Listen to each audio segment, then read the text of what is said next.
ஸ்டார்டிங்ல இருந்தே பாத்தீங்கன்னா எல்லாமே அசம்ஷன்ஸ் தான். விஜய் அவர்கள் இதை செய்திருவாரோ, அதை செய்திருவாரோ, விஜய்க்கு இவ்வளவு ஓட் பர்சன்ட் இருக்குமோ, விஜய் இந்த பொலிட்டிக்கல் ஸ்டாண்ட் எடுப்பாரா, விஜய் இந்த இஷ்யூக்காக இந்த இடத்துல பேசிடுவாரா, இப்படி எல்லாமே பேஸ்ட் ஆன் அசம்ஷன்ஸ் மட்டும்தான்.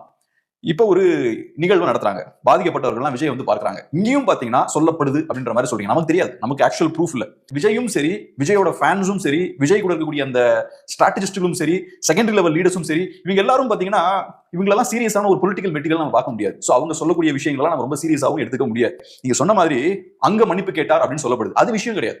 அரசியல்ல நீ அங்க மன்னிப்பு கேட்கறது என்ன?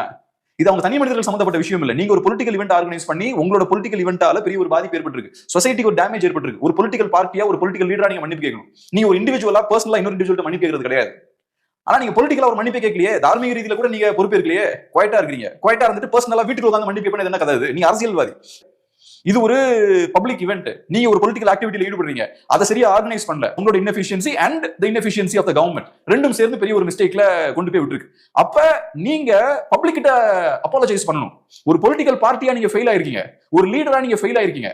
அது போக உங்களை பார்க்கறதுக்கு நிறைய பேர் வராங்க, உங்களை நம்பி வராங்க. நம்பி வரும்போது இந்த மாதிரி நடக்குது.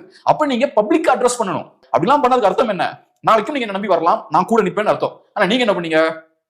பிரச்சனை வந்து எல்லாம் எஸ்கேப், மொத்த குரூப்பும் எஸ்கேப். அப்புறம் இப்ப வந்து வீட்டுக்குள்ள வந்து நாங்க மன்னிப்பு கேட்டோன்றாங்க, அழுதாருன்றாங்க, காலில் விழுந்தாருன்றாங்க. என்ன பண்ணாருன்னு யாருக்கும் தெரியாது. என்னெல்லாமோ சொல்றாங்க, என்னெல்லாமோ நியூஸ் வருது. மீடியா உள்ள அலோடு கிடையாது. சோ நமக்கு எதுவும் தெரியாது. சோ இப்படிப்பட்ட கூத்து நடத்திட்டு இருக்காங்க. இவங்க பண்ணக்கூடிய வேலைகள்லாம் ஒரு அரசியல் கட்சி செய்யக்கூடிய வேலைகளா இல்ல, ஒரு சீரியல் செட்டப்ல இவங்க பண்ணிட்டு இருக்காங்க.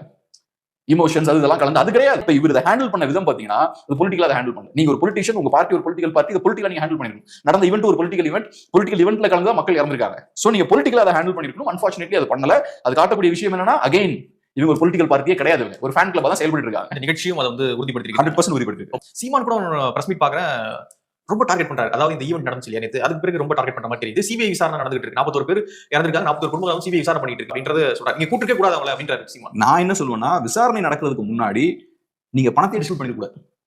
எனக்கே அரசு யாருமே பண்ணக்கூடாது. பணம் 20 லட்சம் ரூபாய் டிரான்ஸ்ஃபர் ஆகுதுனாலே அது நிறைய விஷயங்களை மாற்றும். அது கிரவுண்ட்ல இல்ல அரசும் 10 லட்சம் கொடுத்தாங்கல்ல. ரெண்டுமே நான் சொல்றேன். ரெண்டுமே பணம் மக்கள் ரீச் ஆகிறதுக்கு இமீடியட்டா அலோவ் பண்ணிக்க கூடாது. ஒரு 1 இயர் கழிச்சு விசாரணை எல்லாம் முடிஞ்சதுக்கு அப்புறம் அதை அலோவ் பண்ணிக்கலாம். எடுத்த உடனேயும் பணம் அங்க மக்கள் கைக்கு போறது அலோவ் பண்ணிக்க கூடாது. அப்பதான் அது ஃபேரா நடக்கும். நேச்சுரலா நீங்க ஒருத்தருக்கு பணம் வாங்கிட்டு நீங்க அவனே குற்றம் சொல்ல முடியாதுல்ல. 20 லட்சம் சின்ன அமௌண்ட் கிடையாது. சோ அதனாலதான் நம்ம பாக்குறோம், நாட்டுக்காக சண்டை போட்டு இறக்குறவங்களுக்கு நம்ம பெருசா பணம் கொடுக்கறது இல்ல. விசாரணை நடந்து முடிச்சதுக்கு அப்புறம் பணம் கைக்கு போனா பெட்டர். பணம் ஒன்ஸ் கைக்கு போயாச்சுனாலே அது ஃபேரா பேலன்ஸா நடக்காது. மக்கள் கொஞ்சம் காம் ஆயிடுவாங்க, அவங்க தடுமாற வச்சிரும்ல. காசு வாங்கிட்டோம் அப்படின்னு பணம் பெருசா உள்ள பம்ப் ஆகுனாலே அது டேஞ்சர் தான். அது 30 லட்சம் ரூபாய் ஒவ்வொரு ஆளுக்கும். நான் சொல்றது மினிமம் இல்ல, 30க்கு மேல நிறைய வேற நிறைய ஆட்கள் இறக்குறாங்க. 5 லட்சம் கிட்ட போகுதுன்னு நினைக்கிறேன். சோ அப்ப பாத்துக்கோங்க, அது சாதாரண அமௌண்டே இல்ல, ஏறக்குறைய 500 crore இல்லது.